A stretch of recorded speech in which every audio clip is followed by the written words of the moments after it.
Well, good morning, everyone, and welcome back to the ranch. I'm Dr. Lee, and it is a beautiful Christmas Eve morning in South Texas. About 37 degrees outside, a little bit of a breeze blowing through right now. Sun's coming up. It's going to be a beautiful day. It feels like Christmas outside. I hope the weather's good where you are. I hope your Christmas season is going well also. Anyway, guys, this is our second annual Christmas video. Again, it is a three-part video, 3 gifts from me to you. Unlike what the wise men brought Jesus, there's not a wise man bringing you these gifts. It's just dumb old me, so I hope you enjoy it today. Anyway, guys, prepare yourself. Here comes gift number 1. Well, Merry Christmas. Well, Merry Christmas to you, Lee. It's so good to have you here with me. Yeah, it's good. Always good to be here. We can always find some trouble to get into, right? Yes, we can. But isn't it wonderful to be here in front of all of these wonderful people that watch us every once in a while? And we're just glad to have them, and yeah, hope they have a happy, wonderful Christmas. Absolutely, absolutely. Yeah, we got a big family anyway. Yes, and then when you add all these guys in, there's a whole lot of people out there. Makes for fun, doesn't it? It does. It does. That's great. We got Christmas coming up tomorrow. Yes. So this being Christmas Eve, and I remember last year you talked about what Christmas was like when you were a kid. Yes. And I think the most interesting thing, what everybody asked about and commented about, was all your presents fit in one sock. Right. Is that right? That was right. Yeah. Tell me what all you usually got in that sock. Well, again. usually got a few nuts and an apple or an orange. Yeah. And then you would get 1 packet of Baby Giant firecrackers and 2 packs of the small firecrackers. Yeah. And either a pair of socks or a pair of underwear. And then maybe a little toy of some kind, maybe a pistol. Yeah, a little cap little cap gun, or yeah. little train, or a horse, or something like that. And then that was Christmas. Christmas in a sock. That's exactly right. And then we'd immediately go out and start playing with them, digging in the dirt. You bet. What else do we need to do? Yeah. But it's a lot of fun. And your mom, my granny, she probably prepared a feast. Oh yes, always had good food. Yeah, and a lot of neighbors and friends and family coming in, right? You bet. You bet. That's good. That's a good way to spend it. And kinfolks. Yep. Yep. Absolutely. Nothing better than kinfolks. Nothing better. Yeah. So you've been doing all right? You've been feeling good? Well, mostly I've been feeling good. I have that little bone marrow problem, but we're working with it, and I'm hoping that I'll be able to hang around a few more years and I think see what's going on, and maybe get to talk to these wonderful people every once in a while. Oh, I think you. And I think you're that'll doing be good. Yep. So you're 104.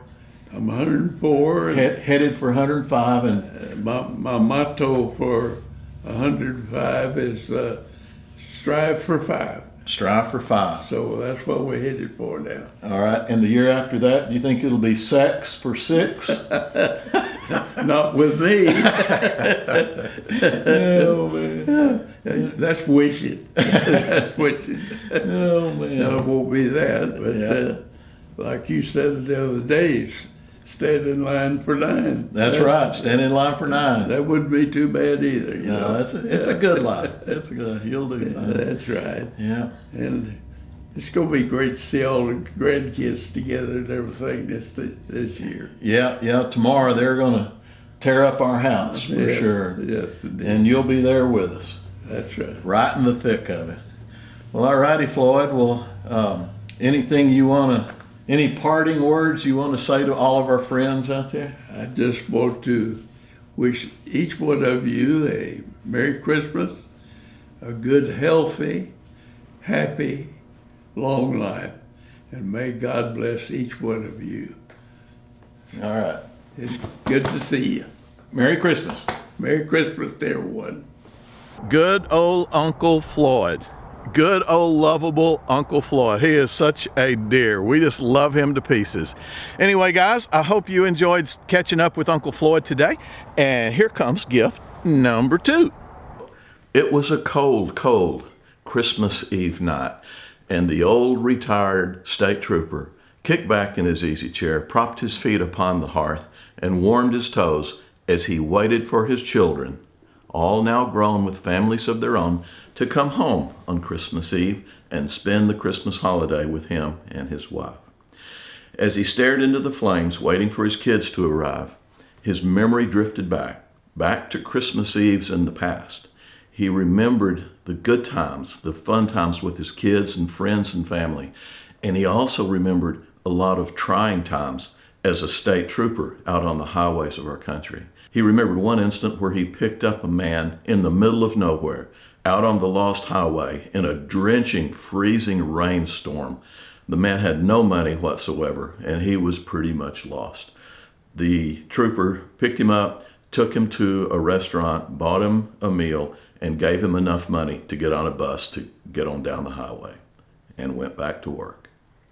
He remembered another instant driving down a snowy, icy road. His headlights caught a reflection off into a pasture, and he almost drove on by, but he decided, no, I better check that out. Backed up, put his spotlight on it, and realized it was a car that had run off the road. He went up to the car and found a young family in that car, almost frozen to death. He picked those people up, took them to a hotel in town as well, and saved their life. One case in particular, though, kept surfacing, and it was a case that he worked as a very, very young state trooper.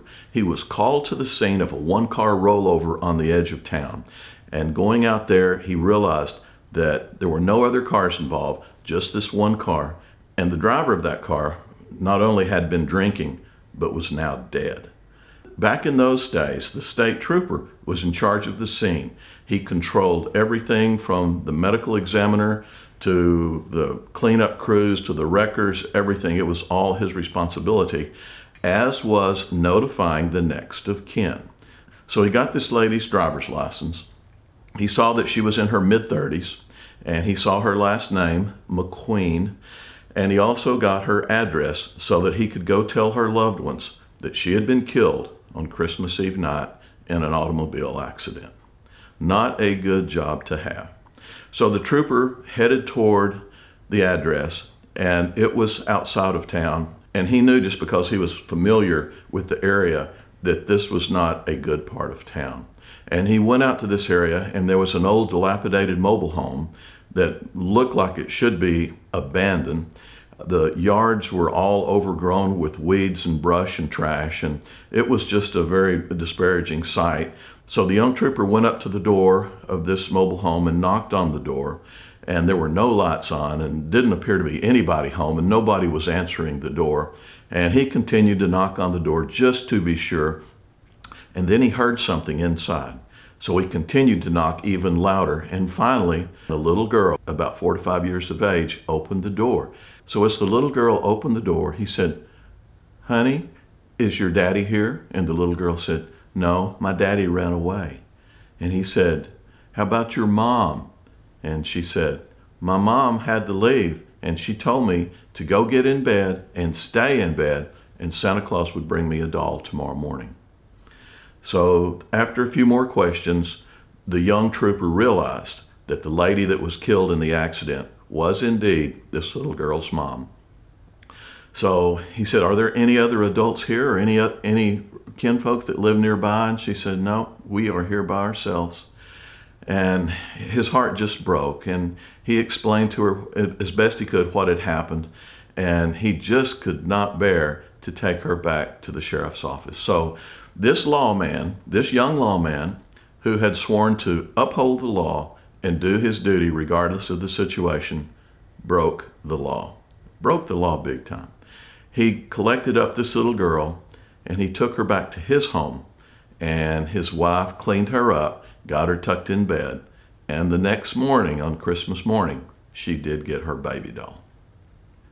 The little girl's name was Susie McQueen, and Susie stayed with this trooper and his wife for a couple of days, and then the ladies from a nearby orphanage came and picked her up. The trooper and his wife would visit little Susie in the orphanage, and soon she was adopted by a local couple there in his town, and for a couple of years he would see Susie with this couple and stop and talk to them, and he was really happy that she had found such a wonderful set of parents, and they had a wonderful little family going.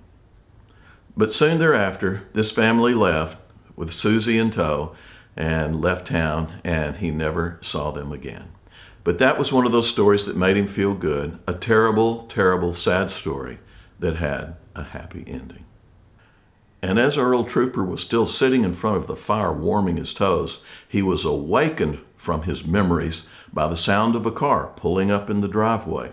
He immediately thought, the kids are here, and he hollered for his wife, honey, come quick, the kids are here. And he opened the door, but he didn't see his kids. He saw a black and white patrol car pulling up in his driveway, late at night and uninvited. And from his own experiences, he knew in most cases that is not a good thing. A young trooper got out of the patrol car, walked up the sidewalk, came upon the porch where the old trooper and his wife were standing, and he said, why are you here? What's going on? Are my children okay? And it was at that point that the old trooper and his wife realized that there were tears running down the face of this young trooper. And the young trooper said, everything's okay. I just wanted to stop by and thank you personally for all the wonderful things you did for me so many, many Christmas Eves back. My name is Trooper Susie McQueen. And yeah, that story had a bit of a surprise ending, huh? I love that story. It's such an irony, and it's such a feel-good story. I hope you enjoyed that. Here comes gift number 3. Fingers are getting cold. Good practice. Okay, make sure. This one would be solid. Solid. Let me adjust this real quick. Okay. My snare sounds like I like the snare. twinkling lights. Yep. Just got Christmas written all over it, doesn't it? Yes.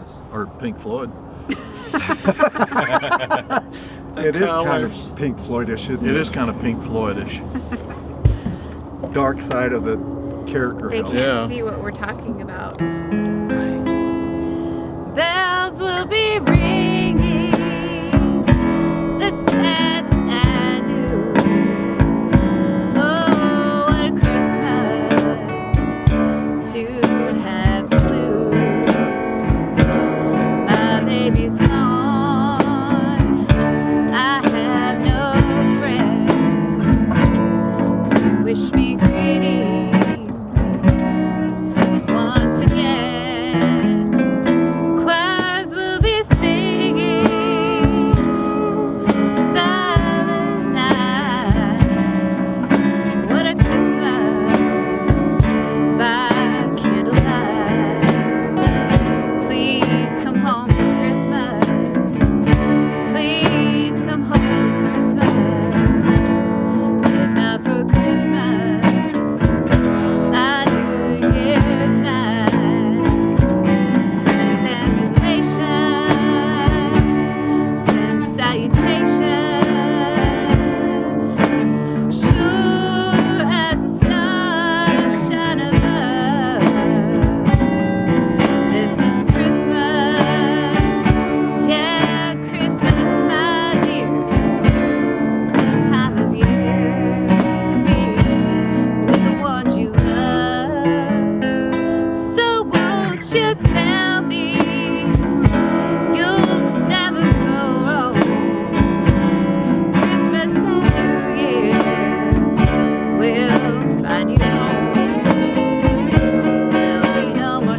Christmas, everybody. Yes.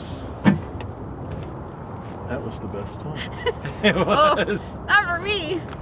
I think it was. Oh. I don't know. You hit record. Oh, dang it, I did. I didn't see no red light.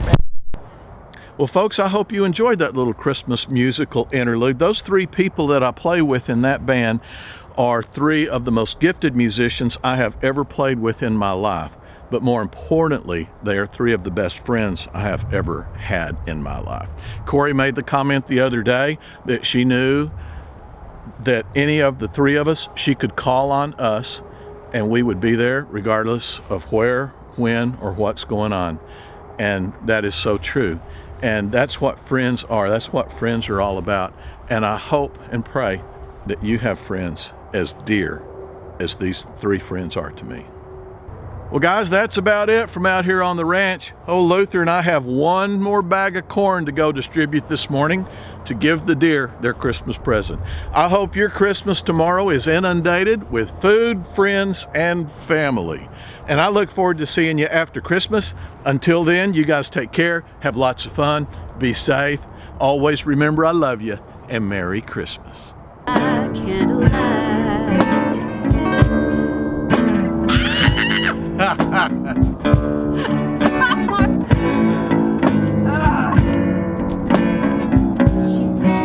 Okay, we're rolling. Oh, and when we get to, yeah. Keep them dogs. Keep them dogging. Brush your teeth. Come over here, brush your teeth. Just go ahead and slow it down. Man, you really want to drag it down. On the second verse, I'm going to do that. Wait, can they see this if I hold it way down here? That was terrible. Ah, my fingers are frozen. Mine are too. Oh my gosh. Mine are too. Why do we do this?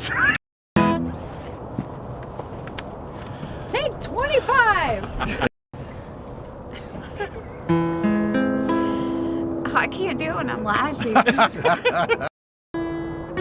Damn it. Christmas. That Happy sucked. New Year! That sucked. Oh, Merry Christmas. Why is it like?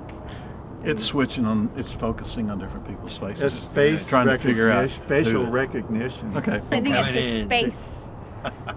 Yeah, For it's trying your- to get on the spaciest person out here, and it's shifting back and forth. Can't figure it out. Which one's spacier?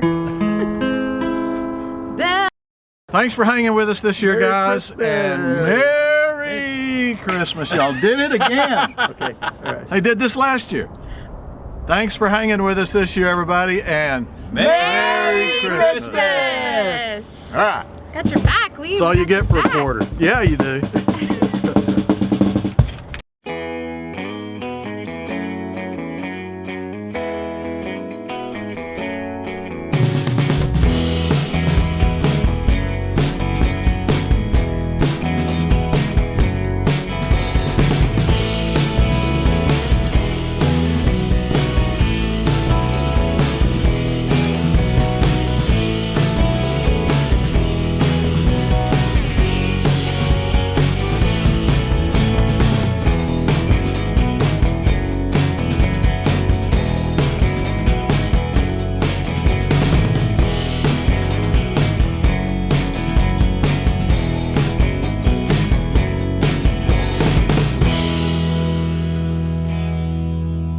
So what you doing there, Al?